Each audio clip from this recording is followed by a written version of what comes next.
Welcome into the Quest Number 9 podcast. My name is Seth Warner. And on this podcast, we talk about Kentucky basketball from fans' perspective. And on this episode, we're going to be instantly reacting to Kentucky's win versus Missouri, their second win in 2 days in the SEC tournament, where Kentucky was able to overcome a late push by this Missouri team, where Kentucky was up as many as 16, was down in the last stretch of minutes, where Kentucky allowed Mark Mitchell for this Missouri team, a guy that we had previously talked about. He had 32 in a really dominant performance, especially in the second half, where Kentucky had as much as a 16-point lead, and they were able to take over and take advantage of Kentucky's mistakes and not capitalizing on some of Missouri's mistakes to make this a game and Kentucky was able to hold on and take care of this game, winning it, being one of the few games that Kentucky, once they break the 70-point mark, Kentucky has been really efficient this year winning games. They were stuck around that 69-point mark with about 2 minutes left. I was like, okay, they can get above 70. I think Kentucky put themselves in a really good situation to maximize their opportunities and to be able to elevate their game and be able to overcome that breakdown of a lead of a 16-point lead, getting outscored by 17 points for a stretch in the second half, where we talked about Mark Mitchell having 17. Sean Phillips, he was physically dominant in this game, only had 8 points, 5 rebounds, but ended up fouling out of the game after having a double technical with him and Brandon Garrison. Brandon Garrison also fouled out of this game. Major foul trouble, especially for Kentucky, where Kentucky had 5 different players have more than 2 fouls. Kentucky just was not able to get some momentum in the second half, allowing this Missouri team, like I said, to get back in this game and take advantage of Kentucky's mistakes and lack of also shooting sub 30% from 3, shooting 6 for 21 from 3-point line, shooting a semi-efficient 49% from the field, but still had some key misses down the stretch that allowed this Missouri team to get back in the game, some floaters, some just little stuff around the rim that Kentucky just did not maximize their opportunities and was not able to elevate themselves and keep up the intensity for the whole 40 minutes of the game, where Kentucky was really competitive to start out with Missouri, and it was kind of tight. Kentucky went on a run. It was up as many as 12 in the first half and then was up 9 at halftime. And Kentucky just got stagnant after the first, I would say, 7 minutes of the second half. Kentucky did get out rebounded this game by 8 against a really physical and athletic Missouri team that is going to be crashing the boards a lot. A really, really high 2-point offense. They're going to shoot a lot of 2-point shots. They only shot 13 threes. We shot 21. We made 6. They made 5. They made it on a higher efficiency, but we had higher volume and one more make. Kentucky, how this Missouri team plays is very much isolation-centric offense, where Kentucky had 18 assists to Missouri's only 10. Kentucky had only 9 turnovers to Missouri's 15. So Kentucky put themselves in a position with some of these stats and with not turning the ball over at a high volume and being able to keep the ball and keep possession and understand how the game is being played and what they needed to do to take advantage of Missouri's inability to really get into their offense early in the second half, with some very loose and careless turnovers from them. But like I was saying earlier, it was the Mark Mitchell show down the stretch. He had 32, 13 for 21 from the field. A lot of them were tough mid-range twos, where back somebody down, little over left or right shoulder, really preferred the left shoulder, kind of fadeaway jumpers over the top, where he was able to, like I said, maximize his opportunities. getting to his spots.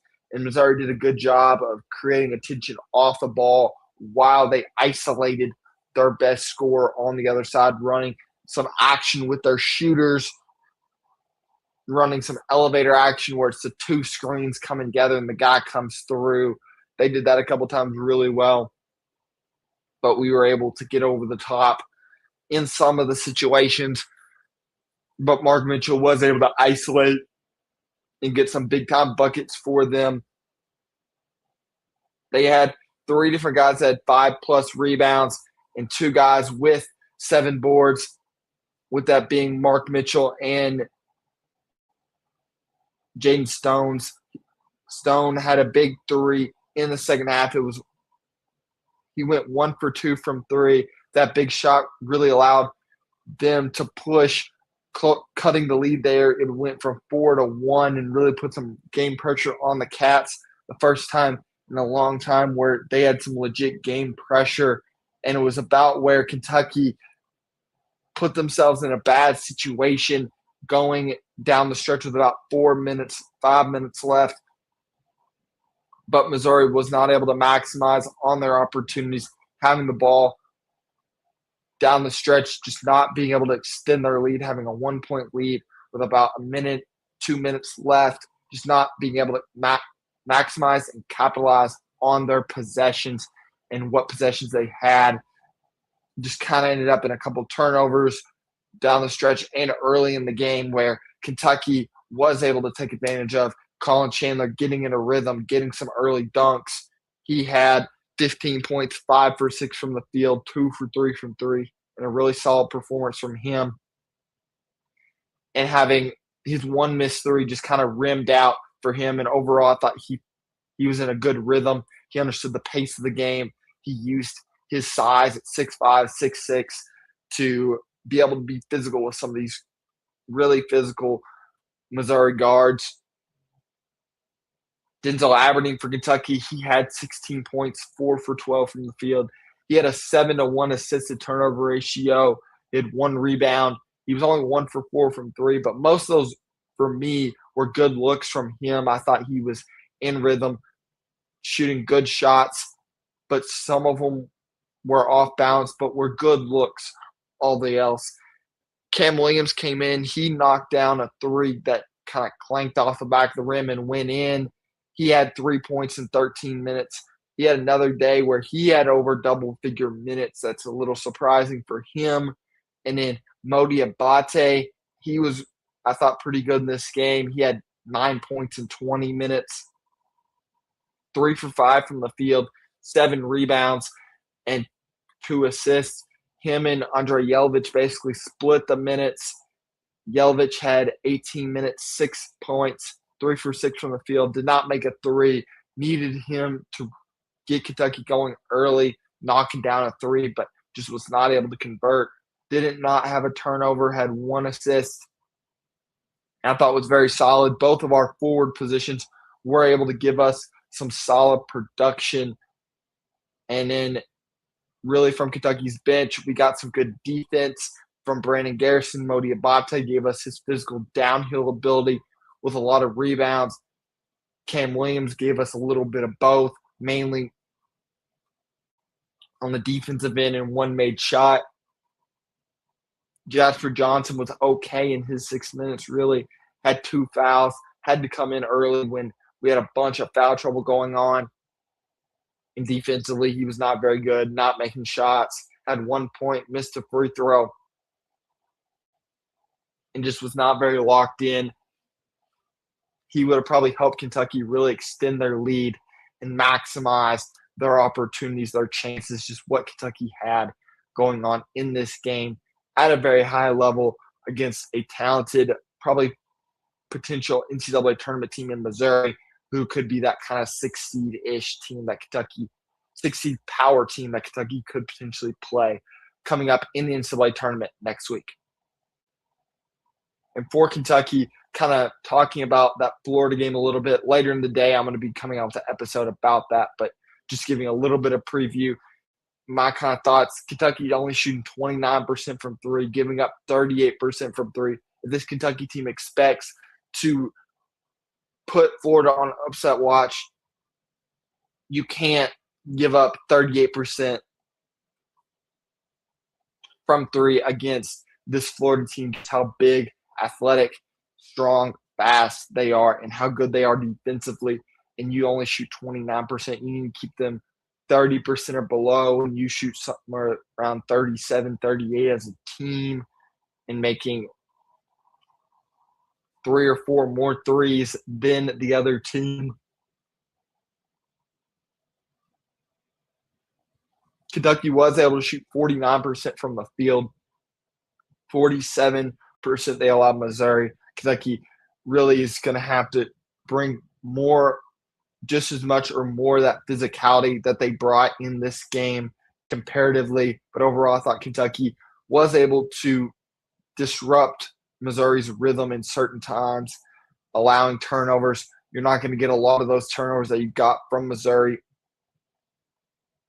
from this Florida team, but a couple of those spin moves where Kentucky was setting on it, a couple of those, the loose passes, not as much, but we'll see if Kentucky can maximize their chances and just win against a very talented Missouri team that has a legit number one scorer, two-way guy in Mark Mitchell, who shot the three ball really well, went 2 for 2, and just a very high-impact guy on a talented Missouri team that is, like I said, a potential 10 seed going into the NCAA tournament.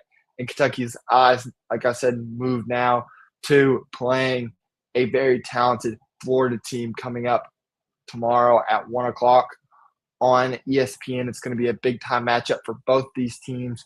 Florida's looking for the sweep of the season series, looking for go 3-0 against Kentucky and beat Denzel Aberdeen for the third time.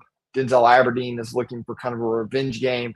And stay tuned for I'm going to be coming out with a new episode, like I said, about Kentucky's matchup coming up and looking at these last 2 games and what Kentucky has been able to do to advance through the SEC tournament. And that's all from the Quest Number 9 podcast. My name's Seth Warren. If you want to stay up to date for all my new episodes, you can go on Instagram at Quest Number 9 and on Twitter, and like and subscribe, and I'll see you next time. Go Cats.